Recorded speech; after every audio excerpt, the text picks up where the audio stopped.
Good morning, children. This morning we're reading Walt Disney's Little Man at Disneyland, a little golden book classic. Let's begin.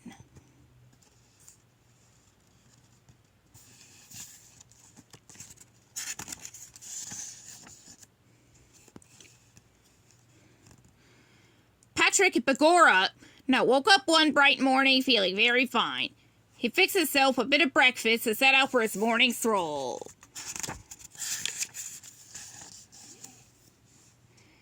When he came to the doorway of a snug small house at the roots of an old orange tree, Patrick stretched his arms and swelled his chest for a breath of fresh morning air. Then he lit his pipe. But the pipe almost fell out of his mouth, and his arms rose straight out in the air. So shocked was he at the sight he saw. There were two people in his orange grove. Big people striding around as if they owned the place. Well, Patrick Begora was not the last of the little people left in all of movie land for nothing. He had courage, did Patrick Begora. So he stepped right up to those big people to find out what this was all about. At first, they wouldn't even look at him, but Patrick so cared at, he stamped down, hard, right on the foot of one. Ow! Cried Donald Duck. I've been stung! Must be bees around here. He looked down then. What's this? He cried. Who in the world are you?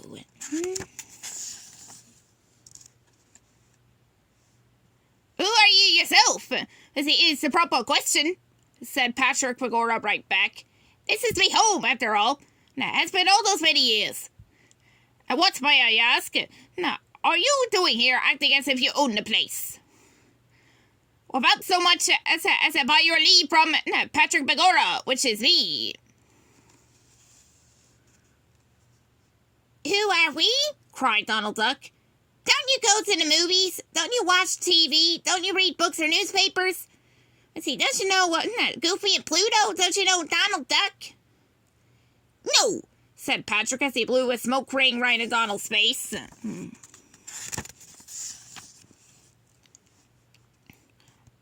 is Mickey Mouse, sir, said one of the other big people, stooping down to hold out his hand.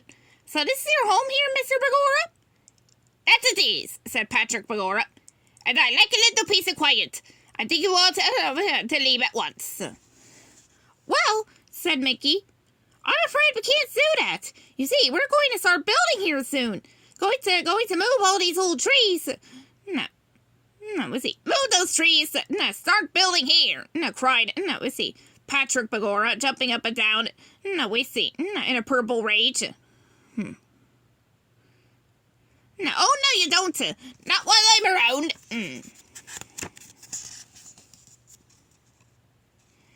And what can you do to stop us, little fellow? Asked Donald Duck with a chuckle, leaning on his shovel in a cocky way. I'll show you, said Patrick with a snap of his fingers. And down in a heap went Donald Duck, for his shovel handle had splintered. Just like that. What happened? Cried Donald, picking himself up. Let that be a lesson to you, said Patrick Begora. Oh, don't mind him, said Goofy. Let's start digging up those trees. And what's it you had to build here? Some sort of a school, perhaps? Asked Patrick. No, a wonderful place called Disneyland, said Mickey. With all sorts of marvelous things for fun. A rocket trip to the moon for one, and a wonderful Wild West stagecoach ride.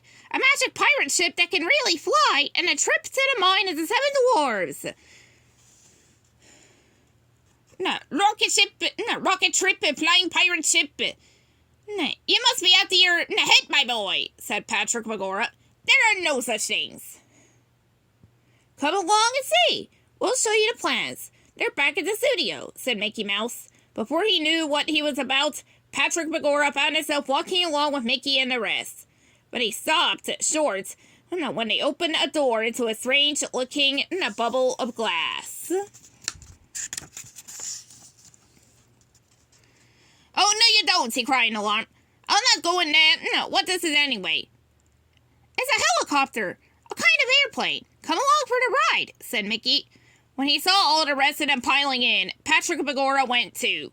Soon, with a whir and a rush of blades, up went the helicopter, straight up in the air, and the ground dropped away below. My, but you should have heard Patrick yell then. He had never dreamed of such a thing, but soon he was so busy watching the sights as they flew over oil wells and city streets and towering brown hills, that he had no time to be scared.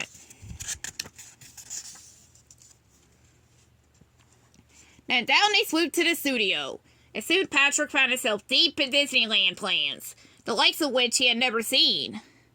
There were rows of pretty little shops, winding rivers, an overhead railroad train, so many wonderful things to see that Patrick's head was spinning.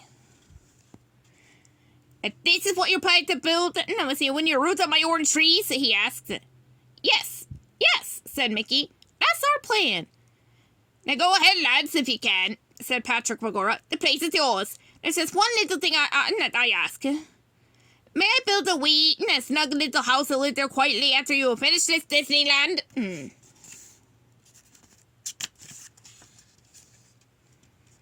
Fine, said Mickey. We'll build you the house. How about one of these? No, lad, no, said Patrick Begorra.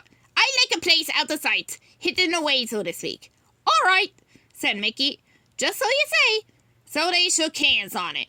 The bargain was made. They all flew back to the Disneyland site. And next morning, the work began.